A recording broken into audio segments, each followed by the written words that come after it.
I usually don't do update videos, but this update changed nothing in game, but it could be one of the most important updates in Escape from Tarkov. BSG has removed server selection and replaced it with region clusters. But before we harp on this, let's start with the good sides to this change. You can no longer cheese requests and loot runs by finding dead servers. Now that server selection is in a cluster of servers, the matching algorithm will try its best to match you with servers that have players. Limiting server selection to an entire region will mean you're less likely to find dead servers, because now these single server farmers have to be queued with you. So you'll see an increase in PvP and player-to-player interactions late wipe. Okay, now onto problems and issues. Let's look at the biggest server-side issue first. BSG's auto server selection algorithm never worked when overloaded. Using it early wipe will give you 20-minute queue times, and sometimes it'll trap you in queue, forcing you to restart your game. Picking individual servers was usually your only option if you wanted to get in raid. But out of good faith for BSG, we should assume they fixed this. We'll find out if we should be upset when wipe hits. Now the biggest non-server side issue is cross-region play with your friends. Currently I live in Western Canada. If I want to be Tarkov enjoyers with my friend in the UK, there are only 2 or so servers we can choose from, and those are at the edge of the continent. One space too close and they'll get kicked for high ping. Region server selection selects this entire cluster as US East, which means it's an RNG chance whether or not we can play together. If we find a server over 180 ping but still within the selected region, they will get kicked. As you can see on screen, I have tested this. When it comes to solo and friends within my region, I prefer playing Vancouver and Seattle servers because I used to ping 7 to Vancouver and 12 to Seattle. But if you take a look at NA West at the moment, it's selecting the entire west coast all the way down to Cali. I ping 80 to California and I absolutely despise playing over 50 ping due to increased desync and jitter. Pestily was in a similar kind of situation, except his lowest ping cluster was so large, his average ping was 141. They have since fixed this by splitting Asia into China and what I'm guessing is Southeast Asia, Korea, and Japan, parting out Oceania to its own server. More on this later. But the update still doesn't solve our earlier issue, playing with friends. The bright side is it's a fairly easy fix. All they have to do is increase ping limit to an entire region. So if you're under 180 ping for one of the servers, you won't get kicked from the rest. And that's all the obvious up and downs of the update. Now on to why I think this change isn't a good look on the state of Tarkov.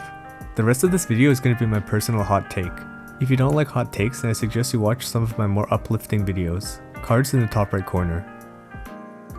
If you take a look at server selection, they have already solved Pestili's issue. And looking at North America, it's split into 5 divisions. West, Central, Northeast, Southeast, and South. So the center is split between South and Central. Understandable? And Northeast is split from Southeast. Also understandable. But West doesn't get a split, which begs the question, why? Oceania was originally in a group with Asia, even though the ping gap was massive. Why? Now I did mention above I don't like playing on higher ping, but I've already accepted that. I'm not forming this hypothesis because I'm salty. I actually think it's a legitimate issue. Okay, let's continue. I noticed late wipe when I play Vancouver and Seattle, finding dead raids is a common occurrence. I have to start queuing servers a bit further out like St. Louis or Beauharnois to get some good PvP going, which leads me to think clusters are based off of late wipe server population. There's a lack of players on the west coast and BSG deemed California close enough to Vancouver, so they grouped the entire west coast into one region. Similar to Pestili's situation. I guess there aren't enough players in the entirety of Asia and Oceania combined to fill a raid with fast queue times. So where is our player base? Every wipe players disappear late wipe. What's special about this one? Why do we need server changes now and not previous wipes? It might be because this wipe has the lowest active late wipe player base in a while. BSG doesn't have concurrent player stats, so everything ahead is just speculation and anecdotal evidence. We used to have around 12 or so people playing early wipe, and that number has dwindled to about 6 or 7 this wipe. This update just haven't brought anything meaningful or fresh to the game. We got an island on Lighthouse, a couple guns, and that's about it. Nothing on a promised in-raid trader from last wipe, nor the quests that come with him. But the 6 to 7 remaining players are pretty hardcore, and we play every single wipe. So let's move on to around 1 month into wipe, mid-wipe. There's about 3 or 4 of us left. We've just completed most of our quests and we're either level 42 or getting close. Our hideout is almost finished. One of the most fun questlines to play through is the boss gauntlet. I look forward to playing this questline because I know by the time I reach it, other players of similar skill level will be attempting these quests at the same time as me, which creates a hot zone for PvP with boss as interference.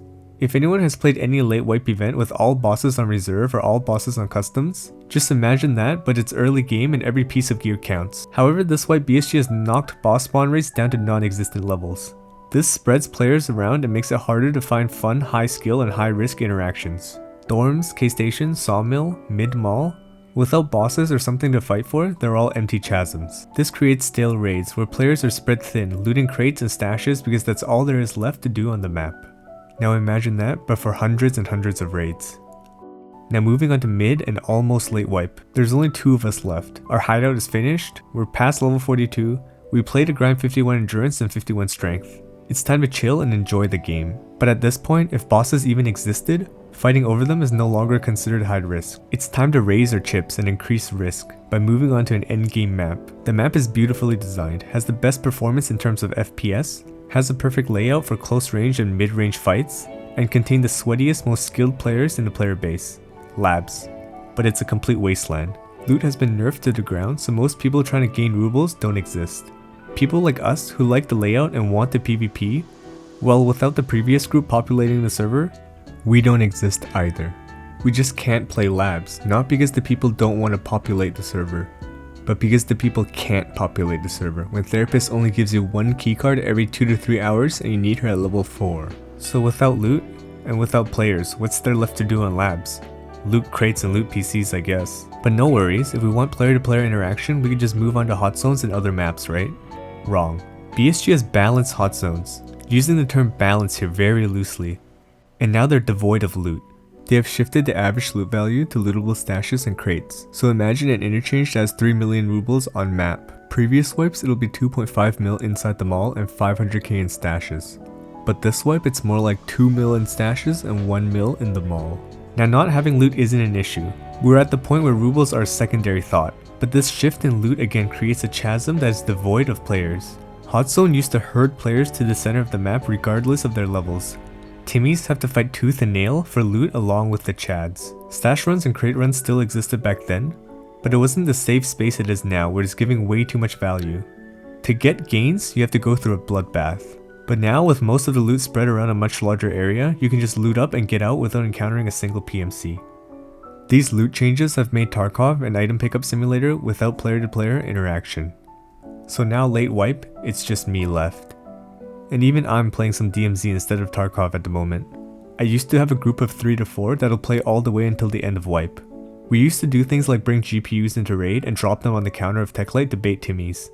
Or fight these massive 5v5 teamfights on labs. With BSG's latest changes, it's looking more and more like they want to cut down player interaction in raid.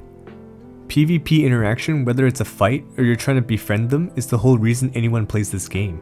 Arena isn't going to solve this because there's no longer gear involved. The high risk aspect of Tarkov doesn't exist in Arena, and as much as I say rubles don't matter, if I go on a bad loot streak, it'll affect what kind of gear I can run. There's so many times I've tuned in a Quattro's stream, and he has an empty stash with 10k rubles under his name. What does he do? He sells his gamma case, buys a PM and a labs keycard, and runs it back. That situation will never happen in Arena. Loot locations on maps need to be rebalanced, and I'm not advocating for graphics cards every corner of the map. They just need to balance risk to reward better. A situation where hidden stashes having more value than Dorm's marked room shouldn't exist. Stashes and crates need to be nerfed and equivalent value need to be shifted back to hot zones. There can be new or different hot zones, sure, but they need to take a hard look at the map and see what locations players are most likely to intersect, instead of randomly spreading loot out to corners of the map. Late game Tarkov used to be fun, but now it's a loot simulator and your hardcore player base is decreasing. Streets isn't your savior, nor is Lightkeeper. Maps will soon be a barren wasteland once again, and cutting down server options is just a band-aid fix. Of course I could be completely wrong, and Streets patch and whatever changes they add might somehow create the largest player retention in the history of Tarkov. Who knows, only time will tell. Anyway, that's it. Like the video if you liked it. Feel free to start a discussion in the comment section or on my Discord link down below. Sub with bell, you can find me on Twitch here. Thanks for watching.